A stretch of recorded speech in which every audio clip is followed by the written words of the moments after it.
नमस्कार दोस्तों, सत्य सारथी में आप सभी का स्वागत है। 2027 का विधानसभा चुनाव, क्या योगी हार जाएंगे? क्या योगी को घेरने की साजिश चल रही है? क्या योगी को जानबूझ के हराने की एक बड़ी साजिश हो रही है? ये सवाल सिर्फ मेरे नहीं हैं। लखनऊ से लेकर दिल्ली तक मीडिया के एक बड़े वर्ग में यह चर्चा बहुत ज़ोरों शोरों से चल रही है।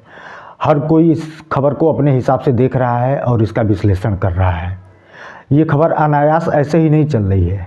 इस खबरों के पीछे एक बहुत बड़ी कहानी है। अगर आप थोड़ा सा इस पर ध्यान देंगे तो आपके भी समझ में आएगा कि कुछ न कुछ तो ऐसा चल रहा है जो नहीं होना चाहिए। ये यूजीसी अमेंडमेंट बिल जो आया है, इसको लेकर विरोध काफ़ी तेज होता जा रहा है। सवर्णों का एक बहुत बड़ा धड़ा इसके विरोध में खड़ा हो रहा है। ख़ास तौर पे ब्राह्मणों में इसको लेके बहुत ज़्यादा आक्रोश है।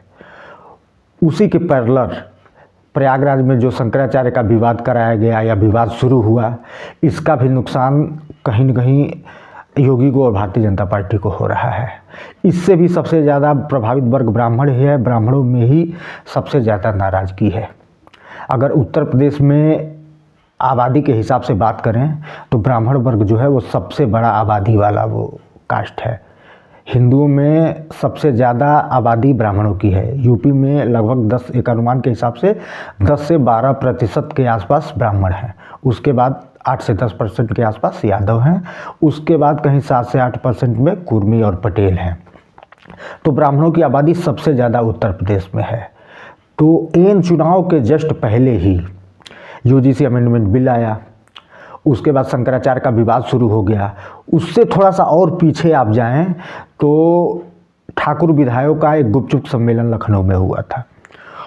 फिर उसके तुरंत बाद ही ब्राह्मण विधायक एक होटल में मीटिंग किए थे, जिसको लेके बहुत बवंडर हुआ था। और जो नए प्रदेश अध्यक्ष पंकज चौधरी बने थे, उन्होंने डांट फटकार भी लगाई थी कि इस तरह के कार्यक्रम नहीं होने चाहिए। इससे भारतीय जनता पार्टी के छवि को धक्का लगता है।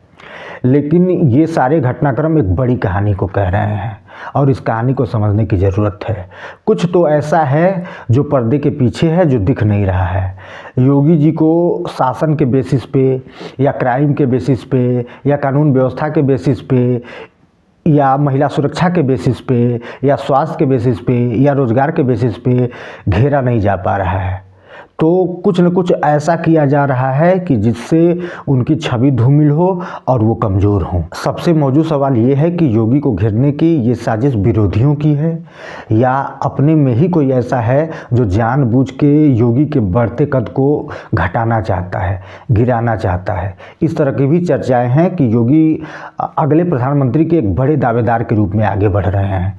जो भी भारतीय जनता पार्टी के बड़े नेता इस कतार में जिनका नाम लिया जा सकता है, उसमें योगी आदित्यनाथ का नाम नंबर 1 पे है। वो न सिर्फ उत्तर प्रदेश बल्कि बाकी राज्यों में भी जहां जा रहे हैं पार्टी को जीत दिला रहे हैं और उनकी फ़ैन फॉलोइंग पैन इंडिया बहुत तेज़ी से बढ़ रही है। लोग कहते हैं कि मुख्यमंत्री हो तो योगी आदित्यनाथ जैसा। ये लगभग हर राज्यों की जनता इस नज़रिए से योगी आदित्यनाथ को देखना शुरू करती है। तो जो भी टॉप मुख्यमंत्रियों का नाम आता है, हेमंत बिस्वा शर्मा, अब महाराष्ट्र के देवेंद्र फडणवीस, योगी आदित्यनाथ, इन सब में योगी आदित्यनाथ का नंबर 1 पे नाम लिया जा सकता है या लिया जाता है। क्योंकि जो चुनाव जिताने की क्षमता, जैसे फडणवीस अभी तक महाराष्ट्र के बाहर कहीं कोई चुनाव जिताने में सक्षम नहीं हो पाए हैं या जिता नहीं पाए हैं, या पार्टी ने अभी उस तरह से उनका उपयोग नहीं किया है और न ही वैसे परिणाम मिले हैं। सेम यही हेमंत बिस्वा शर्मा का है कि नॉर्थ ईस्ट के कुछ छोटे छोटे राज्यों को छोड़ दिया जाए तो उनका भी प्रभाव बाकी कहीं नहीं है।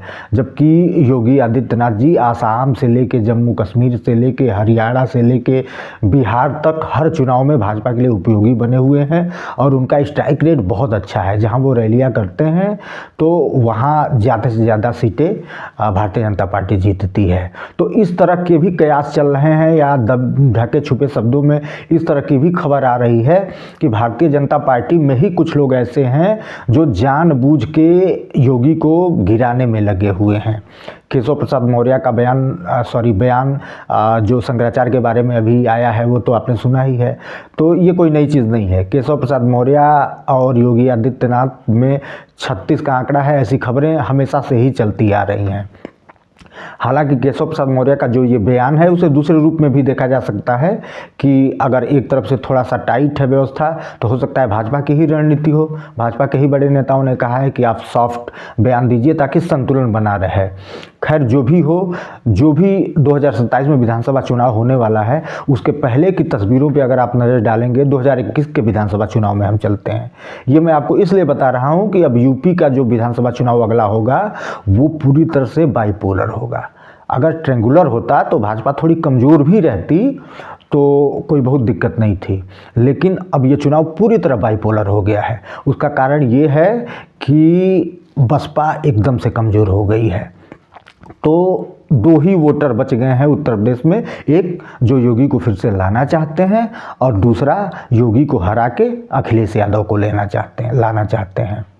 तो 2022 के विधानसभा चुनाव में क्या स्थिति थी, सबसे पहले हम ये देखते हैं। 2022 में भाजपा को लगभग 41% वोट मिले थे और उनको 255 सीटें मिली थीं, जबकि सपा को लगभग 32% वोट मिले थे और 111 सीटें मिली थी। 32% वोट मिला था सपा को और 41% मिला था भाजपा को। जबकि 2024 में जो, यानी 2022 के बाद 2024 में जो लोकसभा का चुनाव हुआ उसमें भाजपा का वोट प्रतिशत 41 था और सीट मिली थी उसको 33, और जबकि सपा का वोट प्रतिशत 33 था और उसे सीट मिली थी 37।